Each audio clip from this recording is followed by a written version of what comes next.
What is going on, gunfighters? Saddle up for another episode of Gunfighter Life, where we talk about gunfighting the right way with God at the center, Judeo-Christian values, and real-world first-hand experience. Today's going to be a cool episode. I think you guys will enjoy laptop bag guns. Urban covert carry, however you want to phrase that. Before we get into the day's topic, I'll mention goodshepherdtraining.com. There are ways to support the podcast on there if you would like to visit that. Again, goodshepherdtraining.com. With that, plug in the bio and then into the main topic. Who am I? A question we should all ask ourselves. I am, first and foremost, a servant of God, made in His very own image, a follower of Jesus Christ, a simple man called by God to the Great Commission to share the good news of Jesus Christ. Next, a little bit about my background and what God has allowed me to do and blessed me to do in life. Grew up what most would consider very poor in the backwoods of the southeastern and mid-Atlantic United States, hunting and fishing. Joined the Marine Corps at 17. Did a couple of combat tours in Iraq. So a decorated Marine Corps combat veteran. Infantry assaultman. I also served in the U.S. Army, both full-time and part-time National Guard. Also a veteran of law enforcement. I served with LAPD. I was a sworn peace officer, a cop for LAPD. I worked regular patrol assignments and more specialized assignments. Also had some other law enforcement roles. I am an FBI certified firearms instructor and been certified by another 3-letter government agency in a lot of firearms and training things.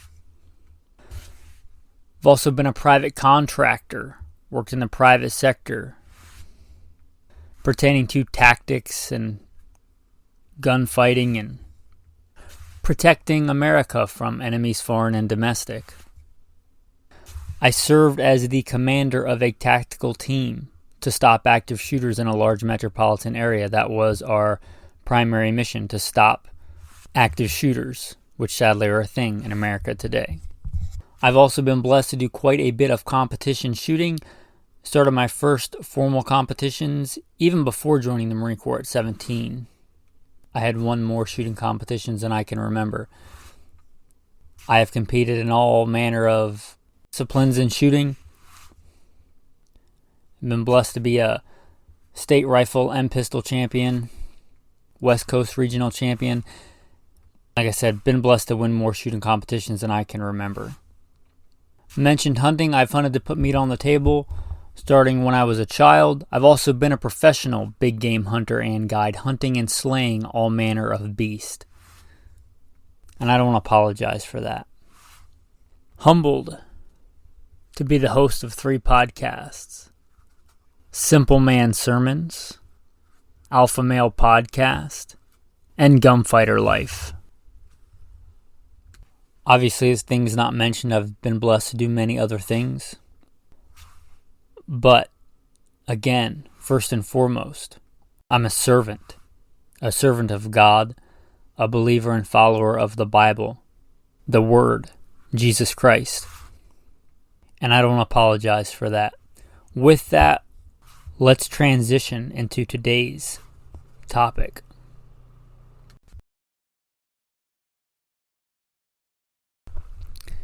Now, if you keep up with the life and times of me, the host of this, you'll know that I'm living off grid. I'm currently living in the rainforest of the Oregon coast. That's not what today's topic is about, because I thought a lot of people still live in that corporate world. Recently on the Alpha Male podcast, if you don't listen to that one, maybe you listen to this episode, I did a show on blades, from the apocalypse to gentleman carry, business casual carry. Because that's where a lot of you spend your day, or days, day to day, in that corporate world, in those people hives, in a corporate world, in a cubicle, or a sales floor, or a retail counter. And although it's far away from the world I'm in now, it would be a disservice to never talk about that. And if that's where you spend the majority of your time, that's kind of what you should be thinking about as far as being prepared day to day. And I don't think I need to convince anybody the importance of maybe a bigger amount of firepower, a higher rate of fire than most people every day carry in their CCW gun. We've talked about the baby bug out bag and guns in there. You can go back and give that episode a listen if you'd like, but that's not what today's episode is about. We're talking about specifically that kind of urban carry. And in that environment, a laptop bag would really not bat an eye. Most people don't carry like a briefcase anymore, but if you do, even a briefcase. But I think that's been replaced kind of by the laptop bag, the shoulder bag, that looks like you'd be carrying a laptop in it. A small bag like that, whether or not you have a laptop in it. But that style of bag, there was a time when I had to wear a suit and tie. When I had a fancy office with my name on a plaque in the corporate world. I'm talking about a kind of bag that I could carry and sit down in a board meeting and nobody would bat an eye. A bag that I could go from that world to, carrying it into the gym and putting it in a locker and nobody would bat an eye. If I was in business casual and I walked into Best Buy, I can't remember the last time I was in a Best Buy, but I just picking a big box store and I walked in there in business casual with one of these bags, nobody would really give me a second glance. The urban gray man clandestine carry. The kind of gun for that bag. Because, active shooters are a thing. You heard that I was the commander of a tactical team for active shooters. Active shooters are a reality. Active violence, whether it's a stabbing, I don't care if the person has a machete, a baseball bat, or a firearm. Somebody wanting to do a lot of evil to a lot of people in a short amount of time, however you want to define that. That's a real threat. And by definition, urban and suburban environments have a high population density. If somebody wants to do the most amount of damage to the most amount of people, it's likely going to be in an urban, suburban environment. How do we, as civilians, a well-regulated militia, a modern Minuteman, standing ready to fight against evil, how do we best do that? And how can we utilize the tools at our disposal? Like just an everyday laptop bag. Now, likely, if you're listening to this, you conceal carry. And I really encourage that. I don't think that this should take the place of E.D.C, of everyday carry, of your gun on you. You should have a gun on you. But if you're working in this kind of world, most of you will not be carrying a full-size handgun. Most of you will be carrying whatever the flavor of the day is, polymer striker fired, SIG 365, even stepping it up to like a 320 compact or compact carry, a Hellcat, the old standby Smith & Wesson Shield. A lot of people E.D.C carry guns like that, a Smith & Wesson J-frame. And that's a good thing to have on you in an emergency. But compact guns are a compromise. You're compromising shootability, accuracy, and speed for convenience. And if you don't have to do that, then why would you do that? So realizing that, we can pretty much fit any large handgun into this laptop bag. And that's where I'm going to start, is just a strict Not even full size, but plus size handgun. The big girls of the handgun world. I'm talking about the extended ones, the ones usually made for competition. Quintessential ones of these would be the Glock long slides, your 34s, your 35s, your long slide 9mm, 40s, and 45s. They're geared, originally the long slides, the 17L is even longer. The long slide version of most of these handguns are made for competition. And this is a place where competition and the practical tactical world made up very well. Which part of that do you not want in your, active shooter bag, laptop bag gun? Do you not want more accuracy? Do you not want more speed, just like a competition shooter?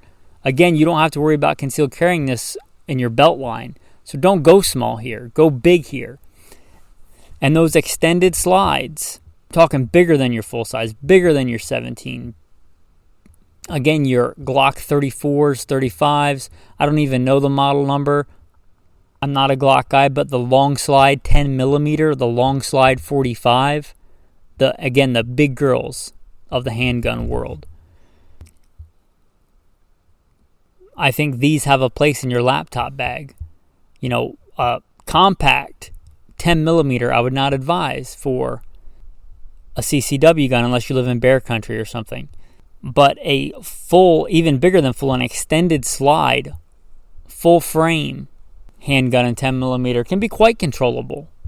So this is a place where that might actually be a practical gun, whereas it's impractical almost all other places.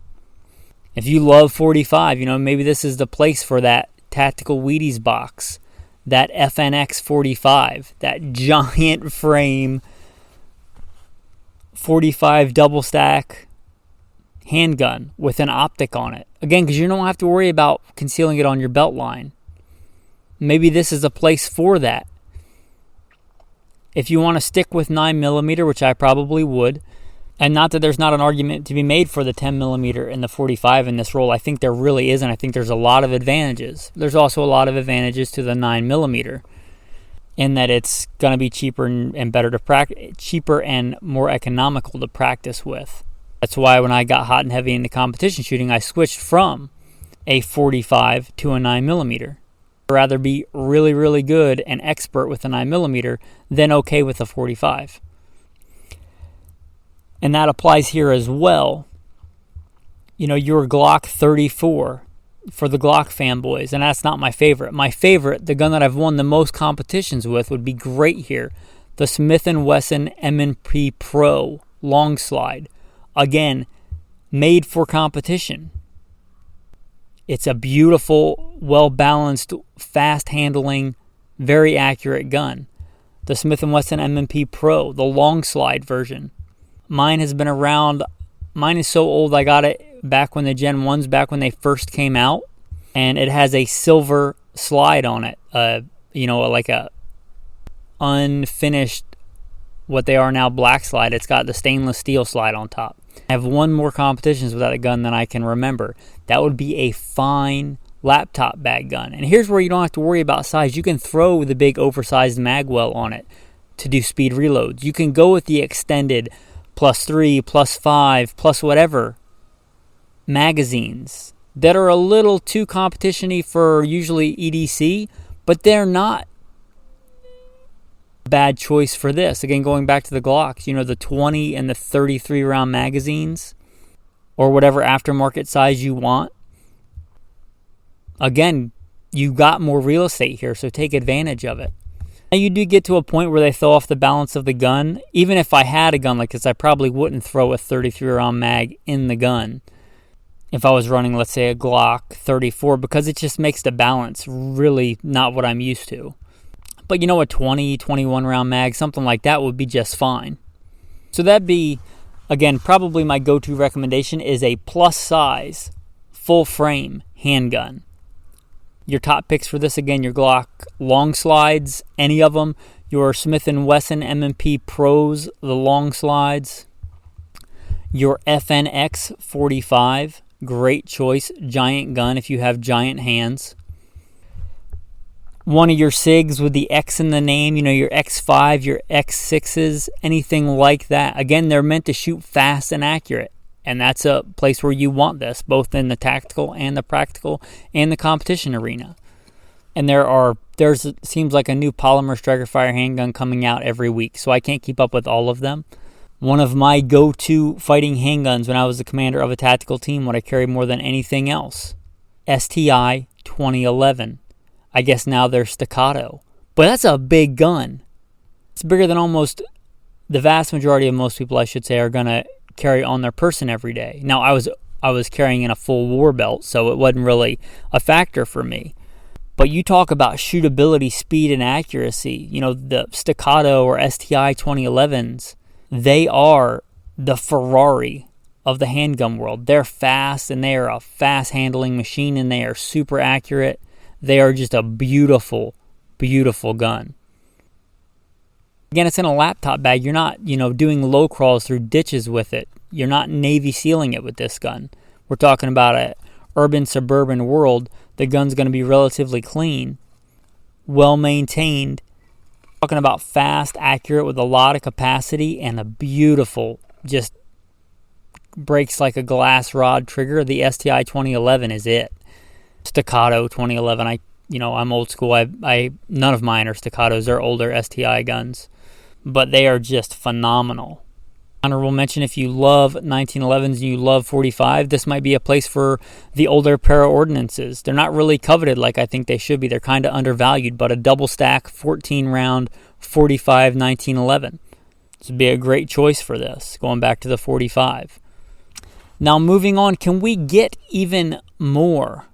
Can we get even more firepower in a laptop size bag? Can we fit it in there? And I think we can, moving out of the handgun world into more of the PDW world, the personal defense weapon world. And this is where these kits like when most people will think of these, they think of the Roni kits. There are other brands, I believe CAA, but the Roni style kits, you know what I'm talking about.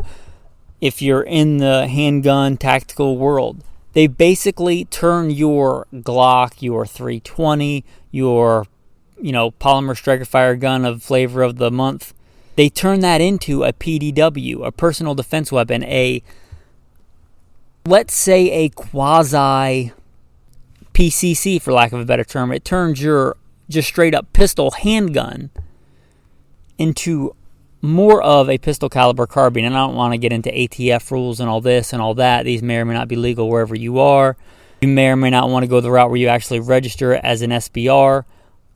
I'm not about that route because, as you know from listening, I'm kind of a nomad, and you have to notify the ATF and get permission, I believe, when you cross state lines with a short barrel rifle, which would be a pain in the butt for me. Some of these do and do not require that, and there may be changes in ATF rulings or whatever.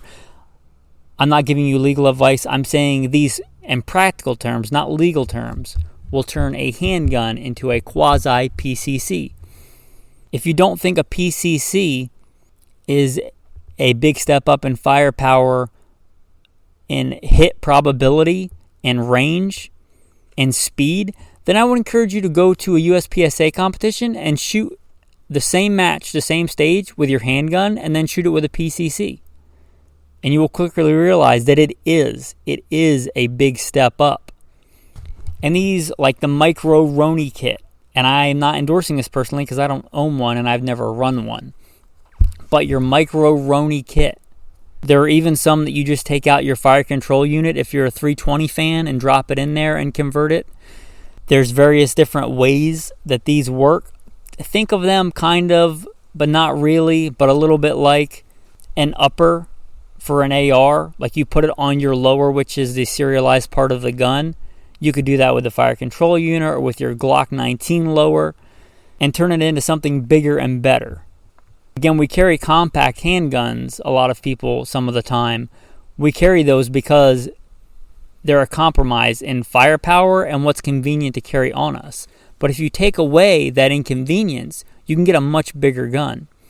And I think this is where those Micro Roni kits really come in handy. They really do, I believe, give you a step up.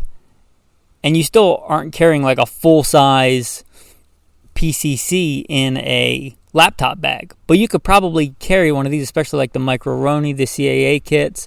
I know that there are some that just take the 320 fire control units. And again, I've never run these in competition. I've never carried these as a professional. So I'm not going to endorse them, any one brand, any one kind. That's on you as a gunfighter, as a man. Don't test your life to something. Don't trust your life to something untested. Get it, run it, zero it, and then carry it. But I think these can have a big advantage in this type of environment, like say with a folding stock that fits in a laptop bag.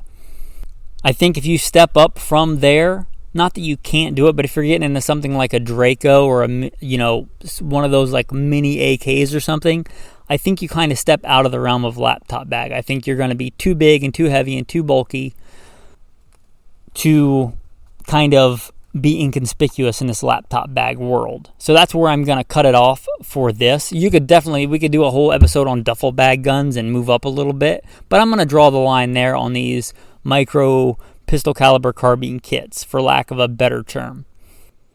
So what else? Now, I don't want to turn this laptop bag into the mini bug out bag. We did a whole mini bug out bag episode on Alpha Male Podcast. Hope you listen to that. If this intrigues you, that will probably intrigue you as well. But I don't want to turn this into that, but I think you should have some accessories. Again, you don't have to conceal this handgun on your person. So I'm not a big fan of weapon-mounted lights for concealed carry. I just think they make the whole package too big and bulky.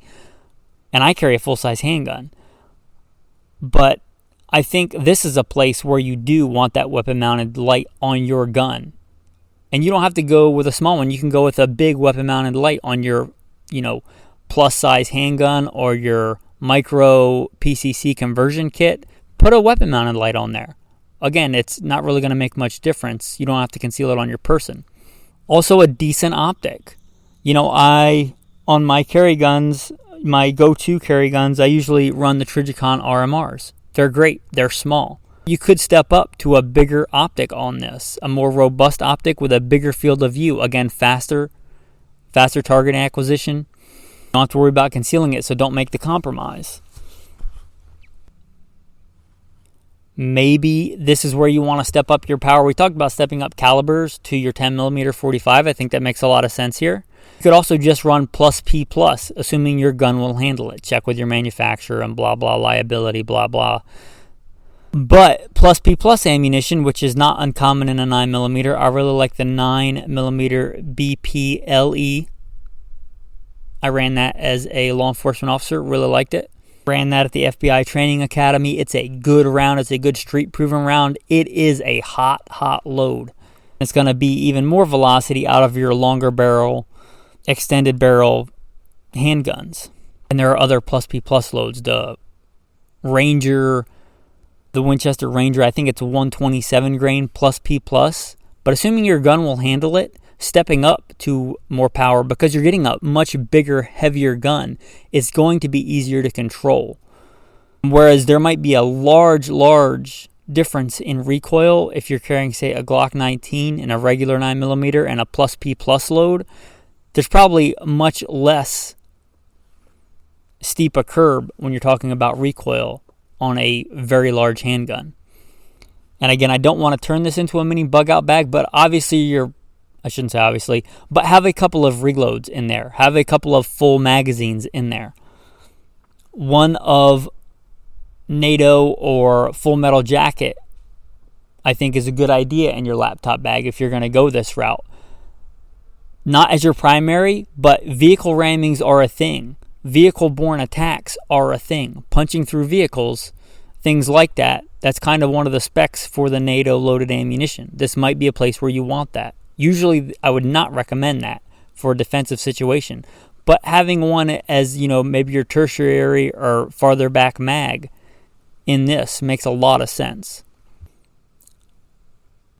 And without throwing a bunch of extra crap in here, I'd throw a tourniquet or two in there. Because if this is for a large-scale gunfight, I'm talking active violence, mass violence scenario, even if you, God willing, come out of it unscathed and unscratched, there's probably going to be quite a few victims. So having a few tourniquets in there is going to be a good idea. The whole reason you're stopping an active shooter is to save and preserve life. You shall love your neighbor as yourself. Having a few tourniquets in there to save the people that have already been shot is a great idea. I'd throw a couple of tourniquets in there, and that's probably where I draw the line. Again, I wouldn't turn this into a baby bug-out bag. I wouldn't throw a compass in there, and I wouldn't throw a fire starter in there, and I wouldn't throw a Quest bar or a Snickers bar in there. I'd draw the line there, tourniquets, handgun, extra mags, light, optic, maybe a fragmentation grenade. Just kidding. We can't have those as civilians, but that would be pretty handy for an active shooter scenario in some certain circumstances. A flashbang wouldn't be horrible if you know how to use them and have been trained in them. If you likely have not, if you're listening to this as a civilian, but if you've been trained in them, they're quite effective, or can be quite effective. They do, I believe, make some flashbangs that aren't class 3 items, but without going too far down that rabbit hole, that's where I'd kind of draw the line. You're probably not wearing body armor day to day in this urban, suburban environment where you're carrying your laptop bag in your business casual or business suit attire. But you could put a panel of Kevlar in here. They do sell just ballistic Kevlar panels of certain sizes. Find the one that best matches that and put it as a liner inside that laptop bag. That way it's slung across your chest. When you grab your gun out of there, the laptop bag's just hanging on you with your extra mags anyway. Why not have just a Kevlar panel in there? Yeah, I know it's probably just going to be handgun rated, but that's far better than nothing. Probably not going to be able to get away with putting an AR-500 panel in here. It's just not going to be inconspicuous. People are going to be able to tell something heavy is in there. AR-15 panels weigh a lot. But just a Kevlar panel, 8.5 by 11, whatever your standard sheet of paper is probably going to fit in there. So a Kevlar panel about that big that is slung across your chest when you go to grab your gun and go to work. Your extra ammo in there anyway. It's not going to add really much bulk or weight at all. Probably less than a fully loaded magazine. I'd rather have 2 extra magazines and a Kevlar panel than 3 extra magazines and no Kevlar panel. Make sure you're weighing your firepower versus mobility equation. We did a whole episode on that. Keep yourself in check. Again, don't throw an AR-500 panel in here. If you got to carry it on you, it's just going to look ridiculous. But that's where I draw the line there. I hope you enjoyed this episode. I hope it made you think. If you buy any kit after listening to this episode, I hope you'll remember this podcast, and hopefully you think this information is worth even a fraction of the cost of a box of ammo. Please consider going to goodshepherdtraining.com. There's some cool content on there. If you like this, you'll probably like the website. Most of that is for patrons only. Hopefully you'll consider becoming a patron, mostly because you think this content is worth it. You've given me some of your time, and I'm humbled that you do that in listening to this episode. Hopefully you think that my time is worth something. For every minute you listen to, there's quite a bit of time that gets invested into getting this podcast recorded and put out. I hope that you value your time and my time and will consider becoming a patron. There's a really cool group on there of like-minded men where we bounce ideas off each other. We talk about all manner of things, subjects like this, and knives, and just life struggles and things, and we strengthen each other as men on there. I'm humbled to be a part of it. Again, if you want to join that, become a patron. If you want to support another way, just go to goodshepherdtraining.com. There's a contact link on there. Just contact me. We'll work something out, God willing. As a thank you for listening to that, I'm going to give you 2 tactical tips today. One, I mentioned that Patreon chat. We're talking in there today about things to get ready for military fitness tests. As you know, I may know a thing or two about that. And I think the military, for better or worse, they really emphasize cardio. And this is coming from somebody that's a really good runner, to give you an idea. In my very last PFT, my Army Physical Fitness test, even when I knew I was getting out before I'd have another test, I still scored well above the perfect 300. I ran well faster than I needed to for the perfect score. You have to be a really good runner for that. And again, the military really emphasizes cardio. But cardio is an important skill, and it's an important skill for a lot of things, and gunfighting being one of them. If you ever felt the adrenaline surge of a gunfight, it is a major thing for your heart and everything to deal with. Being in good shape, I believe, is going to help with that. One of the main things to do to get ready is just running. Wind sprints. Just doing wind sprints. And just run as fast as you can, as hard as you can, until you can't run anymore. Push yourself. I don't care if for you that's 3 steps to begin with. There was a time when I went out for the wrestling team in high school. I guess it would be freshman year, however old that makes you. I was one of the fat kids. I could barely run. But you know what? That God blessed me to be a warrior, and that starts internally. That starts in your spirit, in your soul, in your mind. And I pushed myself and pushed myself. And by God's strength and provision, I became an excellent runner. We all start somewhere. So, cardio. Another thing that's really good for cardio, I've only recently discovered, and I've been working out for over 20 years. Kettlebell swings. And I say kettlebell as a loose term. You can find something in your environment, and if not, you're just making an excuse to do a kettlebell type swing. I don't care if it's a cinder block with a rope tied to it. I don't care if it's 2 cinder blocks with a rope tied between them. A big rock, a log. Look up what a kettlebell swing is. You do several, let's say, 20 or more in a row of those in a fast cadence. That's a decent amount of cardiovascular workout. Also, what came up in the chat, not from me, but from one of the other members, and I don't know who wants to be mentioned and who doesn't, but just doing wind sprints with boots and utes run. The Marines are big on that, on running with your duty uniform, your boots, and your camouflage pants. But running in boots, doing wind sprints in boots, again, you're just adding more difficulty. But that's a great thing.